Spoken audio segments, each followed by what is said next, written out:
woman at home and you're a single parent and you put your kids to bed and you go downstairs and you have a spliff and you have a glass of wine. And that is just what you do every single day. It is really, really dangerous how it just becomes automatic. So you've got to stop and you've got to ask yourself, how intense is this craving really? Monkey magic. Most people never ask this question. How intense is this craving really? Because they just drink. Not because they're in agony, not because they're falling apart, not even because they want to. They drink because that's just what people like us do. Because it's Sunday, because the client cancelled, because you're exhausted from holding space for everybody else. And yeah, I'm talking to you, the coach who preaches embodiment, the therapist guiding people through trauma, the nurse who tells patients to care for their bodies. But you're not broken and you're not a fraud. But if you're still drinking, you're probably out of integrity and you know it. But here's the thing, when you stop and you ask, how intense is this craving really? You'll find that most of the time it's barely there. And that realization, that is where your power lies.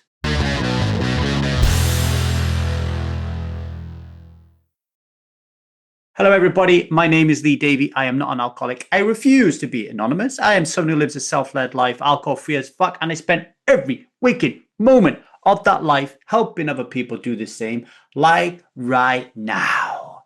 This isn't a story about rock bottom. It's not a horror story about shaking hands or having blackouts. It's about the most dangerous kind of drinking. The kind you don't even notice. The kind that lives in your nervous system like muscle memory. The kind that is tied to nothing at all. No trauma, no arguments, no need. It's just the habit of being a human being in a boozy culture because of the liquid lie. I want to share a story with you. A few months ago, obviously I haven't drunk alcohol for 15 years, so I have to think about something else, right? Zia was in bed. I just put her to bed, right? And I had this habit of every time I put her to bed, I would go downstairs, I would go into the kitchen, and I would look for sugar. I would look for cartons of half-eaten ice cream. I would look for like hidden pieces of sugar or chocolate or something in the cupboard, right? And this was the moment where I was really doing a lot of work around cravings, right? Really remembering what it was like when I used to drink alcohol and how I broke free from it and how I suddenly got myself in this mess where I was having this massive fight with sugar. And I realized in that moment when I just stopped in the kitchen and I just breathed. I put my hand on my nutrients canal and I checked in with myself and I checked in with my parts and I was like, what is going on? And you know what? Nothing was going on. I didn't feel a craving at all in my body. Nothing. No feelings of uncomfortableness, no anxiety, no overwhelm. I wasn't hungry at all, but I was moving. I was moving to try to find the sugar, but it was all automatically. Right? It was the same time, the same posture, the same internal script. And this is when I connected it to alcohol. It's how I used to drink most of the time. It wasn't out of need, it was out of pattern. And this pattern was really powerful because I was drinking every single day, right? So back then, I wasn't asking myself, do I really want this? I was just reaching for it. Because this is the most common form of alcohol reliance. It's not compulsion. It's not desperation. It's not something that ends up in rehab. It's just unconscious behavior on repeat. People like us do things like this. You're a woman at home and you're a single parent and you put your kids to bed and you go downstairs and you have a spliff and you have a glass of wine. And that is just what you do every single day. It is really, really dangerous how it just becomes automatic. So you've got to stop and you've got to ask yourself, how intense is this craving really? Because you just obey it like it's a command instead of a suggestion. And that is what keeps coaches like me drinking. It's what keeps therapists quiet. It's what keeps healthcare workers out of alignment while telling everybody else around them how to heal. But when you pause long enough to check the dial, the trigger dial, the craving dial, you realize there was no craving. It was just a script. And you have my permission not to follow it anymore. Now we're going to take a short break so I can salivate these vocal cords. But before we do, ask yourself, how intense is this craving really? All right, be honest. Not just the craving for a drink, but the craving to numb, to feel like everybody else, to belong. We'll unpack it a little bit more after the break.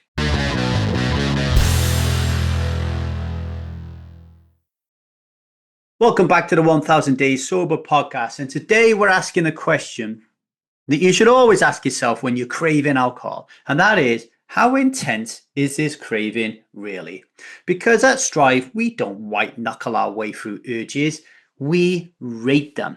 When I worked on the railway as an area production manager for DB Schenker Rail, one of the things that I had to do, it's a real pain in the ass, was risk assess. I went on a risk assessment course. Everything you had to do, from wiping your bum to running a new train from one place to the other, you had to risk assess it, right? And here's the thing about risk assessments, other than them being mind-numbingly boring. Every risk has a threshold. It has a number, right? Like a 10 is a fuck me, this is a really high risk. If this shit happens, we're going to fall apart, we're going to die, the world's going to end. And then there's a 1. Okay, there's a little bit of a risk here, but we don't really need to even worry about it, because if something happens, it's not going to be the end of the world, right? So basically, if it was really low, we kind of monitored it and just kept an eye on it. And if it was really high, we acted on it. Now, this is the railway, the operational railway, but the same can be said for your own life. And the same can be said for cravings. If you, in the moment when you're thinking that you are craving to drink alcohol, and it's like, oh my God, this craving is so difficult, it's so challenging, just stop and pause and breathe. Get out of your head and think into your body, okay? And rate your trigger out of 10. And if it's a lazy 2 out of 10, or a 3 or a 4 or a 5 or even a 6, just let it pass like a cloud. Just breathe. Focus on your breathe. Trust that your body knows how to get past a 6 level trigger, right? And just move on. But then if it's a 7 or it's an 8 or it's a 9, you have to do something different. And that difference isn't drink alcohol, it's activate a plan. So if we, on the railway, for example, have something that is a 7, 8, or 9 risk, we need to have a plan to bring that risk down to a 3, 4, or 5. You need to do the same thing. And at Strive, the way that we help people plan to bring their ratings down of their triggers is a trigger toolkit, right? A simple system where you can create maybe 5 different actions that are going to bring your craving rating down to a manageable level where you can just breathe through it and just get to the other side. Okay. And we use nervous system regulation tools to do this, right? We help you and teach you to identify whether you need to upregulate or whether you need to down-regulate in the moment. And you have different tools for different ones. Okay. Here's the truth.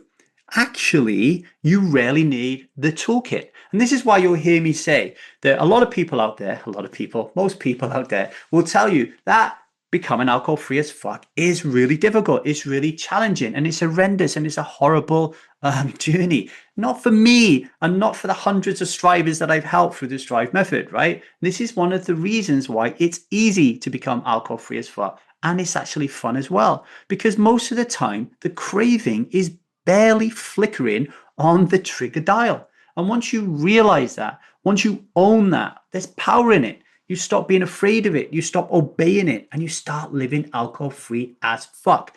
Not because you're strong, but because you're finally awake.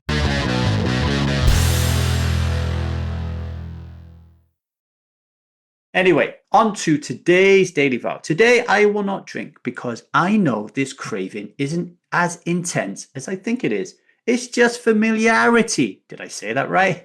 And I'm done living on autopilot. The most dangerous cravings aren't intense. They're invisible, and they hide in habit. Not a nun's habit, the habit. In identity, in the belief of this is just who I am. But you're not a drinker anymore. You're not someone who drinks alcohol. You are a striver. And strivers don't sleepwalk into poison. They ask better questions.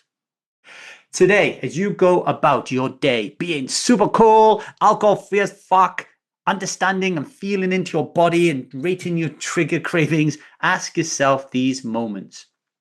What's your sugar moment? What's the time of the day where you're just sleepwalking through life without thinking, and you end up drinking or imbibing in something that you don't want to? How often do you rate your cravings, if at all? Or do you just obey them mindlessly? What identity are you unconsciously reinforcing when you drink alcohol? Okay, have a little think, answer those questions. If you want to dialogue with me on them, just email me at thestrivemethod@gmail.com or find me on social media at LeeDavyCoaching. Let's stop pretending and start checking in.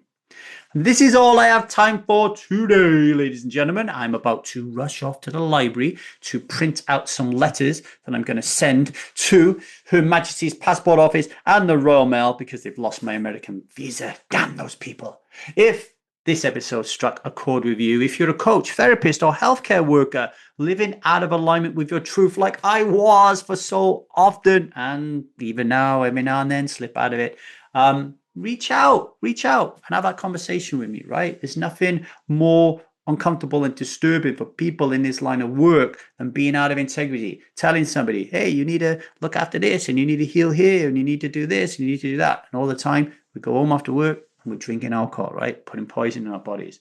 Rate and review the podcast, subscribe so you don't miss tomorrow's episode. And if you're ready to stop living in autopilot, go to the Strive Method and join the Strive Method, www.thestrivemethod.com. Get on that waiting list, right? So you can finally become alcohol free as fuck. And you can do it easily and we can have a lot of fun doing it, all right? Until tomorrow, much love and strive on and wake up, okay? No autopilot today. Get through it fully conscious, fully aware, and asking yourself, is this craving really intense? You'll find that it's not, and you can breeze past it because you are a Tyrannosaurus motherfucking Rex, okay? All right, much love. See you tomorrow.